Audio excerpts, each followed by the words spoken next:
नमस्कार, मैं हनुमान पुनिया और आप देख रहे हैं अपनी न्यूज़। सिरसा जिला के गांव माधव सिंगाना के पास एक फैक्ट्री बनी हुई है और वहां पर रबड़ का प्रयोग उसमें होता है और उसको लेकर पहले से ही ग्रामीण और जो आसपास के किसान हैं वो काफ़ी परेशान थे। और उसके बाद आज एक ट्रक उस फैक्ट्री के अंदर आया और जैसे ही इसका पता आसपास के किसानों को और ग्रामीणों को लगा तो उन्होंने मौके पर पहुंचकर देखा तो उस ट्रक के अंदर रबड़ के टुकड़े थे और ऐसा देखकर उन्होंने वहां पर हंगामा शुरू कर दिया और फैक्ट्री के बाहर धरना लगाकर बैठ गए। सूचना मिलने के बाद पुलिस वहां पर मौके पर पहुंची और अधिकारियों को सूचना दी गई और अभी भी किसान जो है वो वहां पर धरने पर बैठे हैं। तो चलिए, कुछ किसान हमारे साथ हैं, उनसे हम बात करते हैं आखिर क्या मामला था।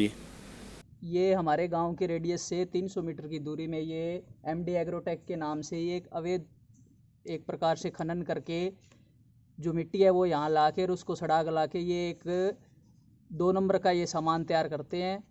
वो तो साथ साथ किसानों के लिए हानिकारक है ही, क्योंकि वो उस पर कोडिंग करके और ये नकली खाद में शायद वो काम आता है। लेकिन सबसे बड़ी वर्तमान में जो समस्या है, बड़ी जघन्य समस्या ये है कि ये पर्यावरण के लिए एक बहुत बड़ा हैजार्ड है, खतरा है। आसपास के लगभग 2-3 किलोमीटर के रेडियस में इसका जो काला धुआं है, क्योंकि इसके अंदर ये वेस्टेज जो है प्लास्टिक का टायर जो है उसका बुरादा यूज़ करते हैं एज ए ईंधन फ्यूल, और उसके कारण पूरा जो आसपास का एटमॉस्फेयर है वो सारा पोल्यूशन से भर गया है।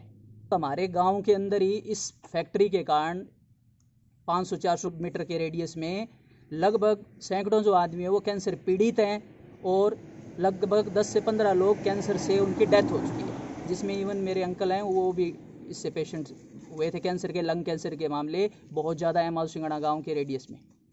तो हमारी मांग है प्रशासन से कि इस प्रकार की ये जो मौत बेच रही है ये फैक्ट्री, इस पर संज्ञान लिया जाए प्रशासन, और जो एनजीटी या प्रदूषण से संबंधित जो विभाग हैं जिन्होंने इसको एनओसी दी है वो इस पर आकर कार्रवाई करें। आज वर्तमान में हमारा जो विरोध है वो इस कारण है कि इस फैक्ट्री के अंदर लगभग एक बहुत बड़ा गोदाम है, लगभग 100 मीटर लंबा, वो पूरा प्लास्टिक के कचरे से भरा हुआ है और अभी एक बाहर 20 टन का ट्रक खड़ा है जो पूरा तरह लोड है प्लास्टिक के वेस्टेज से, जो इसमें ईंधन के रूप में यूज़ होता है। बार बार सीएम विंडो भी इसकी लग चुकी है, मीडिया के थ्रू बार बार प्रशासन को संज्ञान में भी है, लेकिन ये प्रशासन की नाक के नीचे मिलीभगत के रूप में ये सारा कार्य चल रहा है। तो हमारी तो जनमानस की अपील है आपके माध्यम से, और हम आपको बधाई देते हैं कि आपने एक जो आम जनता का मुद्दा है उसको संज्ञान में लेके आ रहे हो। आज हमारी जो मेन उद्देश्य है वो यहाँ है कि प्रशासन आए, हमारी बात को सुने और हमारी समस्या का हल करे। इस अवैध फैक्ट्री को यहाँ से या तो कहीं शिफ्ट किया जाए ऐसे एरिए में जहाँ आसपास रिहाइश न हो, या इस फैक्ट्री को तुरंत प्रभाव से बंद किया जाए, या डीजल जलाया जाए, या इस फैक्ट्री का कोई प्रदूषण का समाधान हो ताकि आसपास जो पर्यावरण है वो प्रदूषित न हो, फसलें जो हैं वो बर्बाद न हो और आम आदमी जो भयंकर बीमारियों से ग्रस्त हो रहे हैं, फेफड़ों से संबंधित बीमारियों से, तो उनका बचाव हो सके। इसके विरुद्ध सीएम विंडो लगी हुई है। सीएम विंडो में समाधान होके 1-2 बार ये फैक्ट्री बंद भी हो चुकी है, सील हो चुकी है, लेकिन बार बार फिर जो प्रशासन है या प्रदूषण नियंत्रण बोर्ड के जो लोग हैं वो मिली भगत करके पैसा खिला के और ये चीज़ वापस से फिर रिस्टार्ट हो जाती है। अब पीछे ये 2-3 महीने फैक्ट्री बंद रही है इसी विषय को लेके, और अब फिर से अवैध रूप से पता नहीं इनको कहाँ से वो एनओसी किस आधार पे वो दे दी जाती है। अगर आप उस अधिकारी को एक बार अंदर घुसा के इस फैक्ट्री के बाहर निकालोगे वो भैंस की तरह काला हो जाएगा, लेकिन वो एनओसी इन्हें फिर प्रदान कर दी जाती है। तो ये सारा एक बड़ा गोलमाल है, बड़ा घोटाला है एक प्रकार से, और पर्यावरण के लिए बहुत बड़ा हानिकारक है। इसके 300 मीटर रेडियस में 10 से 15 हज़ार आबादी का गांव है और वहाँ सैकड़ों लोग, मैं आपको बता चुका हूँ, कैंसर पीड़ित हो चुके हैं लंग कैंसर से, और लगभग 10 से 20 लोगों की कैंसर से डेथ हो चुकी है। तो प्रशासन की नाक के नीचे एक प्रकार से ये गोरख धंधा चल रहा है। सवेरे कोई मन पड़ोसियाँ बताए भाई ये बजाय एक रबड़ को ट्रक आ रही है, तो मैं 5-7 आदमी इकट्ठा हो गए और मौका वो रबड़ को ट्रक को मैं देख लियो, और अब मौका वो फैक्ट्री के अंदर खड़े है, वो आप देख लो जाके सारा में रबड़ है और एक गोदाम भरी पड़ी है रबड़ को।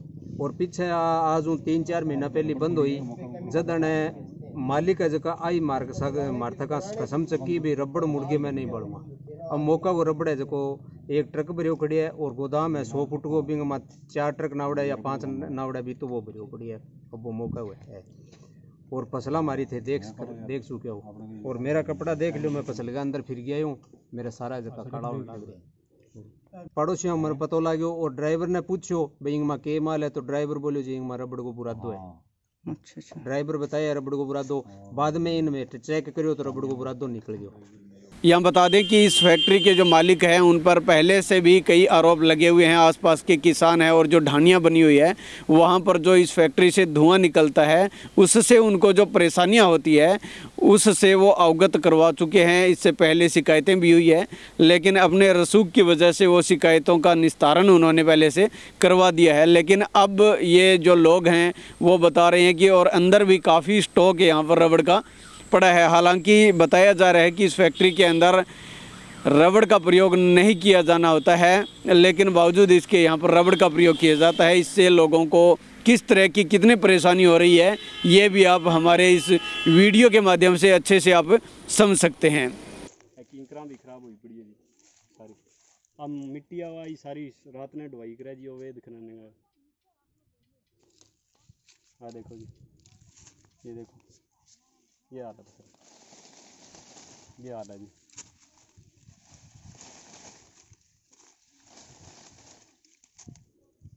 इस वीडियो में आप देख रहे हैं कि कैसे फसलों को नुकसान हो रहा है, कितना ज़्यादा जो धूल है और जो धुआं है वो यहाँ पर इनकी फसलों को जमा हुआ है। किस तरह से ये इतना धुआं है, इससे आप सहज तरीके से अंदाज़ा लगा सकते हैं कि इससे फसलों को और किसानों को कितना नुकसान हो रहा है। सीधो सीधो असर है आदमियां ने, जानवरां ने और फसलान तो सारा बिन पड़ नहीं लग रही वो थाने में दिखाई भी है। ठीक है, कोटन अब का यही खराब हो गई, सारा कोटन और धान लग रही है बांगा कोई हालात को नहीं फैक्ट्री का। तो फैक्ट्री इतना ज़्यादा नुकसान करने लग रही है। 10 किला दूर बाग भी है जी किन्नुआ में, वो भी खराब होने लग रही है। 10 किला दूर है जी स्कूल, बीमा 900 बच्चा है जी। ठीक है, वह मास्टर जी भी आया तो वह भी बता गया बच्चा नुकसान है जी। रात ने आसे पासे ढानियाँ है वह सो है जी, तो दिन के बांगा ऊपर परत जमेड़ी हुआ है। ये बुरादा हो जो बाड़ा है वो काड़ू से एक आ चिमनी पीछे भी बंद हुई जी आ फैक्ट्री, तो इमा बुरादो बढ़तो और रबड़ बढ़तो। ठीक है, तो अन दूसर पीसा दे के चलाई है या किया चलाई है बेरो को नहीं। तो अब आ चिमनी अब भी काड़ो भाई सरकार की डिमांड है भैया प्योरीफाई होगी, धुआं निकलना चाहिए और निकलना चाहिए। आ फैक्ट्री तो काड़ो ही धुआं फेंका जी। दूसरी वो माटी लिया रात ने, इन सड़क पर भी कई बार एक्सीडेंट हो गया जी। माटी सड़क पर खिंडा है, वो माटी पटा के लिया रात ने जो कि गोलियां मने कच्चो माल तैयार करके भेजा हो। तो सीधो कहने का मतलब वो है भी वो सामान सारो पीछा चलाने लग रही है, रिश्वत दे के चलावे चैन किया चलावे। ठीक है, तो सामने थारा दरखत देख लो जी आगा क्या हालात है। तो इंगो सीधी बात है जी, जमींदारा ने, आदमिया ने, फसला ने, सारी चीज़ा नुकसान होने लग रही है एक आदमी के कारण। अब हालांकि पुलिस यहाँ पर मौके पर पहुँच चुकी है। पुलिस से भी हम बात कर रहे हैं, पूछते हैं आखिर ये अपने स्तर पर क्या कार्रवाई कर रहे हैं। यहाँ रबड़ जला रहे हैं और रबड़ जलाने से हमारे खेतों में, घरों में इससे मतलब प्रदूषण होता है, इससे नुकसान होता है, कालापन हो जाता है। तो हमारी फसलों में नुकसान हो रहा है और हमारे घरों में भी हो रहा है और आम आदमी को भी नुकसान हो रहा है।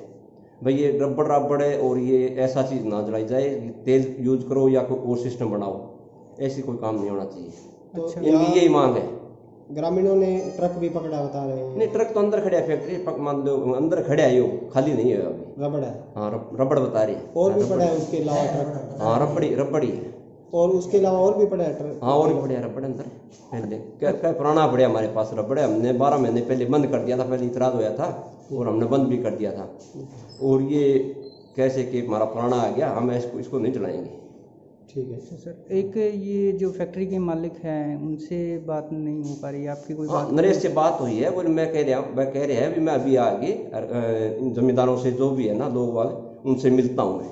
तो चलिए, ये पूरा मामला हमने आपको बताया है, ग्रामीणों की भी बात आपने सुनी है। तो इसके बाद अब देखना ये होगा कि इस मामले के अंदर जो ग्रामीण मांग कर रहे हैं और ये जो धरने पर बैठे हैं, ये कब तक धरने पर बैठे रहते हैं और जिला प्रशासन की तरफ से इनकी मांग पर किस तरह से क्या कार्रवाई होती है।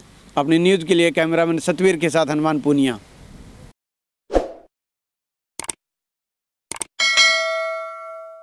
अगर आप परेशान हैं अपने घर और ऑफिस में आई सीलन से और चाहते हैं अपने ऑफिस को अच्छे से सजाना, तो हमसे कांटेक्ट कीजिए। हम सजाएंगे आपके घर को 3D वॉलपेपर से। जी हाँ, और आपको दिलाएंगे हमेशा के लिए सीलन और पपड़ी से छुटकारा। तो उठाइए अपना फ़ोन और हमें डायल कीजिए नीचे दिए गए नंबर्स पे।